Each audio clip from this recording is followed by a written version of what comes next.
Good afternoon, everybody, and I hope you're all well and looking forward to Easter.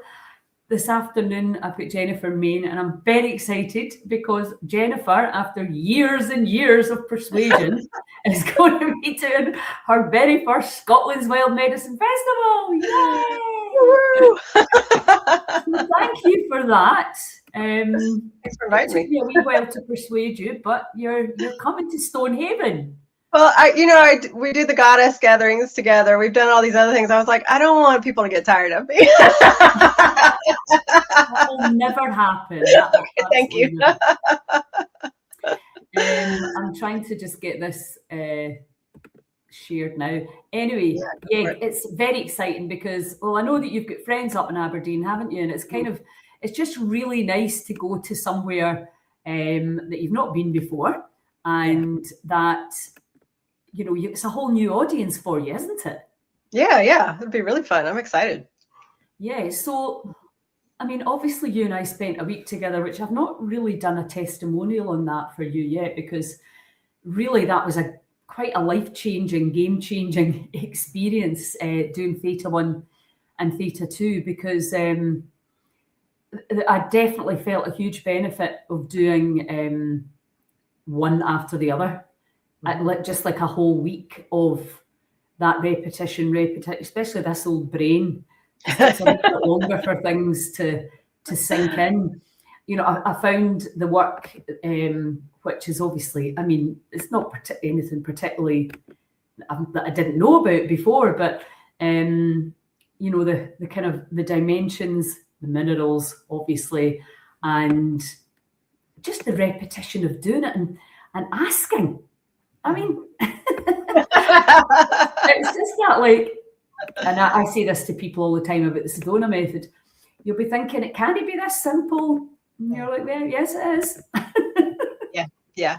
Well, they've shown, and we know this kind of intuitively, but they've also shown it, they've measured it in lots of different ways, is that kind of 2 or 3 days is how long it takes your brain and your body and everything to kind of click in and go, okay, we're in a different environment. We're doing things differently. Let's receive it differently this time. So yeah, so anytime you take out at least a couple of days and immerse yourself, and then, you know, even into a week, you really, really embed and embody in ways that you don't in just kind of short, quick calls or events here and there. It's just how we're kind of wired. But yeah, so having a week of healing and connecting with love and tapping into intuition, it's always going to be loads of fun. So it was great. Yeah, it really, really was. And I really felt different after it. So that's why I've been kind of saying to you, I want you to do a training over here, because I kind of feel if everybody knew how to let go, how to tap, and how to do theta, imagine how much nicer life would be for everyone. But it's just the belief systems again, isn't it? And being convinced that it's worth, the time is a big issue for a lot of people. And, you know, would I have taken the time out to do 1 and 2? You know, maybe not. And maybe I would have done 2, but doing the 1 again was just, you know, was really, really helpful. And then the 2, that was the icing in the cake. So thank you for that. Yeah, it really was a game changer. And we'll just touch on this because obviously I'm seeing it from my perspective, the fascia, the dimensions, and it's all starting to make sense. And that's when I sent you the message. I was like, we need to co-create a course that combines all of these things together and gives people the tools and the understanding, because it's the beliefs again, isn't it? It's all about, can you, before we start, can you just talk about beliefs a little bit? Yeah, I mean, and I'm speaking from my own kind of perspective and experience, you know, before I kind of got into the healing consciousness awareness realm, you know, I had a good life. I was making good choices. I had a good job and career, and things were going well. And then I started to really recognize how the conditioning from my ancestors, from my culture, from, you know, all these things that we grow up in and just kind of seep into us and become a part of us. When I really started to understand how I in a lot of ways had just been following the conditioned belief systems. That was I would say my first big awakening in life, was kind of just going, oh, I really like just defaulted a lot of choices because I felt like I didn't know what to do. So I just kind of went along with that. And when I started to really understand that, oh, okay, I'm going with things, I'm creating things based off my beliefs, and our beliefs are wrong so much of the time, or they're not the highest truth. They don't have all the details. We just don't have all the information. We're doing the best we can with what we have. Mm-hmm. But when I could say, oh, I really see how my beliefs have shaped my choices and my path. Now that I have this higher awareness of it, what do I actually want to create? What do I actually want to choose here? What's different that I can choose now that I maybe before felt like I couldn't or didn't know how, or again, just didn't have the conscious awareness that there was another option that's there. So I feel like that's really where I stepped into my own life and said, oh, no, I'm going to choose the things that feel aligned and healthy for me in this moment. Yeah. Absolutely. I am the chooser. Yeah. And, I think, that's the waking up process, isn't it? When you realize you've just been programmed and you've been kind of guided along that very linear path. You go to school, you leave school, you go to further education, or you get married, or you do whatever. And it's like, and now we're like, oh, wait a minute. There's other things that we can do. There's another option here. Exactly. And I know that you've got kind of a really strong vision about what you would like to create yourself. And we've been talking about that, over the last really probably couple of years now, about where you want to go. Because I know last year you kind of spent of like, oh, right, where is it exactly? You knew there was something new coming through, but you weren't quite sure where it was, how it was going to sit, where it was going to go. So tell us what you're doing. Well, first of all, at Stonehaven, and what you're kind of seeing yourself in terms of what you're going to create. There's Kimberly's there. Hi, Kimberly. Hi. Yeah. So the very short of it is that, I'm highly intuitive, highly sensitive, really hyper intuitive. And it took me years to understand just how in tune I was with things. And some of that was that I needed to heal my nervous system and, again, resolve a lot of these conditioned beliefs and ways of thinking to really kind of recognize and understand that. And really what I get excited about is helping people understand their own intuition, their own intuitive senses, how they read, see, hear, understand the world, how they take all that in, and how to do it in a way that makes sense to them. So it's really this idea of what is practical intuition? What is it to be intuitive in your lived everyday life? And not that you need to spend a month on a mountaintop or, fasting for 6 weeks or, whatever that is, the ways that we've moved ourselves into these states before. This is something that we do as living, breathing human beings. And that actually, when we understand how to follow our own intuition, we stop outsourcing our answers. We stop seeking other people to tell us what to do. We stop trying to follow other people's paths that don't fit us. And life's a lot more fun and a lot more interesting. And so right now I'm kind of teaching and developing kind of weekend and longer events and experiences for people to come and just immerse themselves in it and really kind of rewrite and demystify a lot of the confusion and misunderstanding around that, because there's a lot of superstition and a lot of misunderstanding about what it is to be intuitive. So I tend to work mainly with kind of healers, therapists, practitioners, coaches, spiritual teachers, that realm. But really I work with a lot of what Joe Dispenza calls modern mystics. It's the people who know that we're more than flesh and blood. We know that we are souls that are having a human experience, and we want to understand that more deeply. So most of what I do is kind of based in that kind of philosophy or ideology point of view. And with Stonehaven, I do a lot of ancestral work with people because it made such a massive shift for me, really understanding my own ancestral mixture of belief systems, the alchemy of the gifts, all these things that are in my body, that are in me already, and kind of looking at, because God, so many of us are fighting our lineage. We are fighting our ancestors' belief systems, their limitations, you know, because they grew up in very different times with very different ways of living. And so we're pushing against actually some really amazing gifts, some wisdom, some knowledge, some information that's there. So for me, the ancestral work has really been kind of learning how to choose, how to say, okay, that was great for you. I don't want to do it in that way, but you understand unconditional love, and you understand what it is to lead from love, and you understand what it is to create community. So really being able to pick and choose what you want and what you can leave behind without it being a fight and without it being a struggle. So I've run a number of events around ancestral work before, and it just felt like the perfect fit for the Wild Medicine event in Stonehaven. So I'm excited. Yeah, brilliant. And I'm very excited to have you there too. And it's such a fab. I love Stonehaven. You know, obviously my daughter lives there. My brother used to live there. My pal lives there. And it's just like that beautiful beach down the front. So, yeah, but I think the ancestor thing is interesting, you know, because really in our culture, we just completely ignore them. Don't we? Yeah. You know, like I know that when Vida does family constellation, she's like, do you know your granny's name? But I bet you don't know your great granny's name. You know, in Indigenous tribes, they look 5 back and the 5 that have not arrived yet.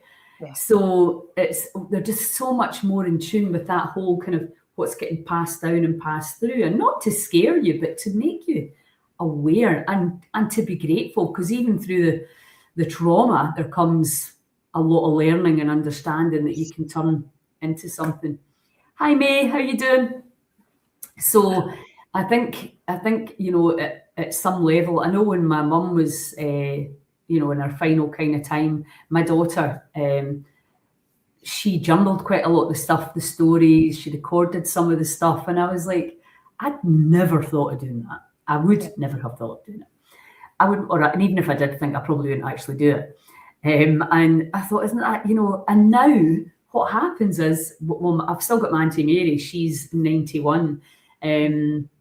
She can answer some of the questions that inevitably come up only as you go older. And sometimes all the people that can answer the questions are gone. Yeah. You know, it's so valuable, it's so interesting. It becomes really cool too when you hear the stories and you recognize, oh, that's where I inherited that. Like my grandmother's still with us, and she loves to tell stories. She's the funniest person I know. So what I've started doing is whenever I'm around her and she tells a story, I've got my phone, I just get my voice memos open and I hit record and I just let her talk.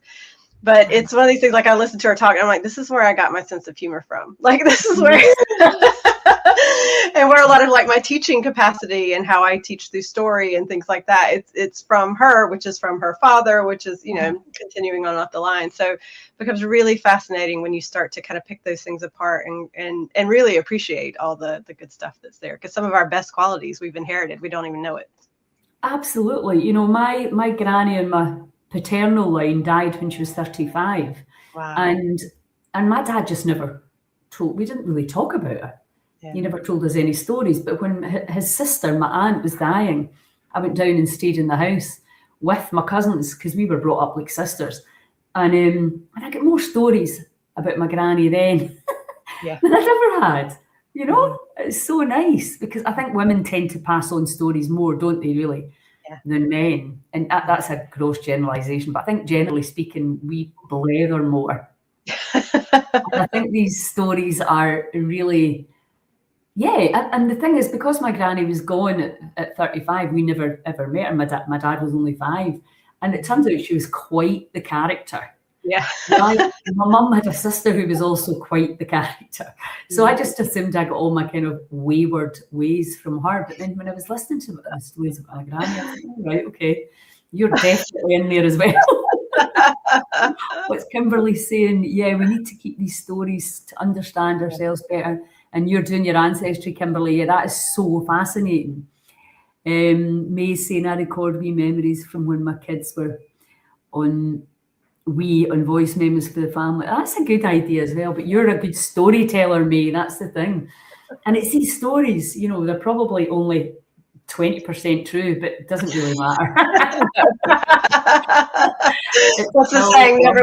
Never let the truth get in the way of a good story. Yeah. Exactly. That's our family motto. So, with that in mind, is it going to be interactive? Is it just going to be a talk on it, or tell us how it's going to look? So I'll talk through some stuff just to give people some background, some information, and hopefully give you some aha moments, just to talk through some things and ask some questions to kind of open that up for you. And just kind of move you into that space of being open and receptive to that. And I'll also do a meditation where we go through and we can resolve any of the things that you've inherited that aren't particularly helpful. So whether that's old belief systems, outdated nonsense, proclivities for kind of illnesses, disease, disorder, things like that. Those are things that we can dial up and down in the genetic expression. So we can heal and resolve a lot of those old stories that are still cycling through. And then we'll do a bit to go in and tap into some of the gifts that are there that you may or may not be aware of. So if it's, if you had ancestors that were, great at planting and growing food, and you want to understand that more, you can kind of tap into that and dial that up within yourself. So it just helps you'll learn it quicker. It'll feel more natural. You'll be able to do it a bit more intuitively. So it's just kind of amplifying the things within you, whether you know it's there or not. If you're wanting to write more, and you can kind of say, is there an ancestor who is creative, who's great at speaking or expressing themselves? Can I tap into that and dial that up? So we'll do some work with that as well. Oh, that sounds brilliant. That's exciting. That's new. And I do like new. That's great. And then obviously people get the opportunity to work with you one-to-one. And then obviously if you're going to be doing these retreats and teaching, I know you kind of want to move away from theta, but it really is it's so helpful. And I think, it was so interesting having young Daniel with us, who had arrived from Israel. And I think, his kind of face, it was just he's only 26, so he's so expression full. And I think it was magic having him there, because obviously it made us realize how lucky we are. Yeah. Living on a land that for now is safe, and also because he was so honest and open and beautiful. It'd be like, what? I think this is the thing, though, is that we forget that we're miraculous, and we forget that we are tapped into all these levels of consciousness and wisdom and awareness. We are timeless beings having a time-bound experience, but with access to all that is. Mm-hmm. And it always is so funny to me when people are like bored with things, or they feel like they don't know answers or can't get it. And I'm like, we're connected with all of it. Yeah. All of your ancestors' wisdom is moving through you. So just kind of remembering that and allowing yourself space and time to implement it or put it into practice, and sit with it is powerful. It's really powerful. It's really healing. And as you're saying, it really moves you into a state of gratitude, to recognize all that they've been through, not from a place of feeling sorry for them or the things that they went through, but recognizing all the strengths that they developed and cultivated over time, and the things that they became so resilient within, and they learned to work through the obstacles they overcame. Our ancestors were these amazing survivors, and they were artists, and they were growers, and they were, just so fascinating to start to recognize what's in us. Absolutely. May's asking if you're coming to Tarbert. I'm going to get her hooked, May. Get into the vibe. We'll have a look at some dates. We'll have a look. So, I think, when I know after my mum died, I found a certificate. My grandpa, who was a farmer and a butcher, was also a baker. So cool. I found his baking certificate. And I was like, wow, that's so cool. And you don't know these people and all the things that they went through. And he fell out in the hill and broke his back and was paralyzed.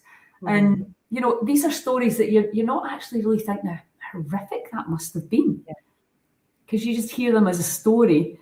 And then, it's only as you get a bit older, I think, you start to think, wow, thank you for my life, and that spirit. Yeah. Because it was funny. I was talking to my pal Angela about it last night. Her granny went from Glasgow to Lochilphead by horse and cart. Yeah. It's amazing. And she says it's actually like a Bible story. They rocked up at Willie McCracken's, who's the local shoe shop, saying that, have you got room at the inn? And there was a little place behind the shoe shop that they managed to rent. And then she started a fruit and veg shop. That's entrepreneur, but they didn't have any bloody option, let's face it. Yeah. Entrepreneurial thinking. You're like, what am I going to do here to survive? It's so interesting. And then having the baby and keeping going, it was just what people did. And now we've turned into these soft, entitled loons. I have these moments when I'm driving through the countryside in Scotland where I do go back. I kind of cast my mind back a couple hundred years. And it is that thing of people either walking or riding horses through what would have been full of trees, just tangled, all these things. I'm like, I get so impatient about the dumbest things. So even Barmolloch, that track past Barmolloch Farm, that was where they drove the cattle and, up towards Glasgow. I mean, we have got it so easy. We really do. So I saw you were looking for venues, and you need to come through here and see the spaces we've got here. It's just beautiful, and the nature around here is gorgeous. But what are you up to? Yeah, so I ran Practical Intuition for the first time in the last year, and I want to run it a couple more times this year before I do a more advanced level at the end of the year. And I know Edinburgh is calling for another round, but I feel like there's other places for me to teach it to. So I am definitely going to be in touch with you about it, because it feels like it's time to travel. Yeah, absolutely. It's the need for it. I think people are really getting switched on now and tuning into, right, okay, there's a huge amount of power within me. How do I tap into it? How do I do it? And intuition obviously is, we've all got it. We all use it. We've just not honed it the way we would any other muscle or skill. And given the madness out there, who do we trust? Who's telling the truth? But, where do we go for our information when we can just come back in here and tune in? And that's, I was laughing because I was thinking about you when you just close your eyes and go and tune in. Like, what's she seeing? What's she doing? Asking questions, getting answers. I was working with a young girl yesterday who's very gifted, and she basically, we were having a 3-week conversation. She's laughing at whatever she was hearing. Yeah. I was like, that's quite normal to me, and I have to say, pretty much thanks to you, where because I've watched you over the years just do it. So even although I can't do it, I know it's a thing. So, she's like, you must think I'm mad. I'm like, no, I don't. I've got a madder friend than you. Thanks. No. I think that is the thing. It's recognizing that it becomes normalized when you do it. And when you recognize, if you've got a nervous system, you're tuning in. Like our physical sense is only taking a certain spectrum, but intuitively we're taking in so much more, and you get a much bigger picture, fuller picture with more detail and more information when you're tuning into that. We're trying to piece together truth with these tiny bits of information and then wondering why it's so hard. And so when you do normalize it and go, oh yeah, we're all intuitive. Of course I can tune into other information. Of course I can receive more than what might be right in front of my face right now. Then yeah, it becomes life again. It becomes much more interesting. It's much more fun. You start to have much cooler conversations with people. Absolutely. Yeah. No, that's great. And so would you, if you're thinking of doing something at the advanced version of, the kind of beginner and practical intuition course, how long do you think that would be? So the practical intuition is 2 days, and I'm looking to teach it in June and maybe again in September-ish. Again, I need to I'm looking at venues and figuring out dates and all that fun stuff. Following my intuition with all that right now. And then the advanced will be in, I think, kind of early November, end of October, kind of that Samhain weekend, because it's a good time to teach intuitive work. And that I think will be 4 days. But you'll have needed done practical intuition first, just so I'm not having to repeat. I know, and that's the key thing, isn't it? Because it's, you know, and then you can bring everybody on to the next level. And I think, the 4 days, I mean, I think it's got to be 3 days you can start to and then 4 and 5 is where you can really, because then what you're really needing is people to practice.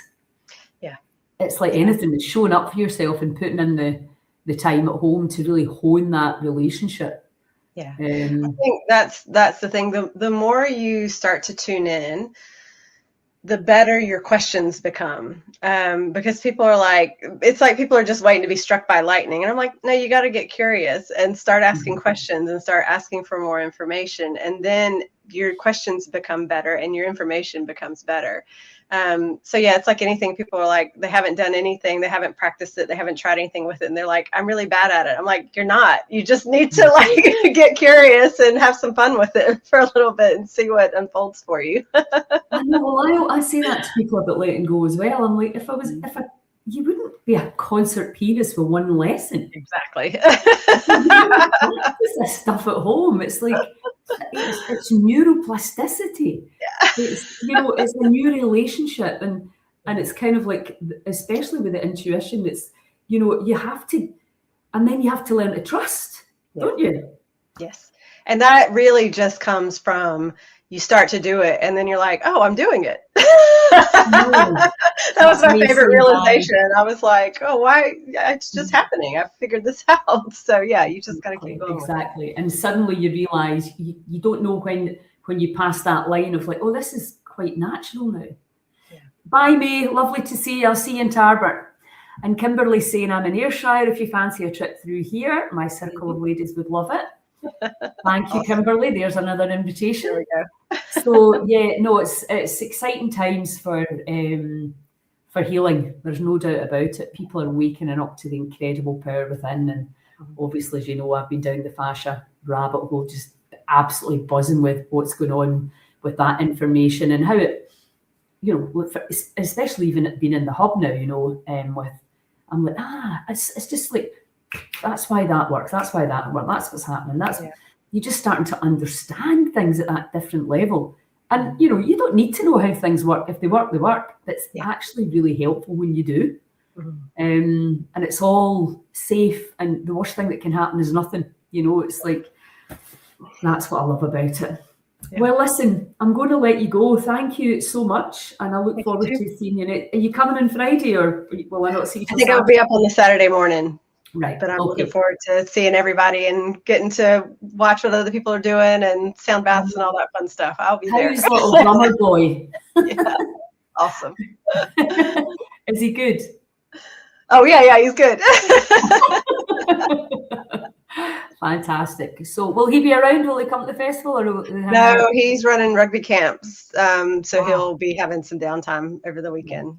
Okay, cool. Right, okay, well, thanks a million, and I will see you next weekend. Yeah. Have a lovely Easter. Thank you, you too. Ciao, ciao.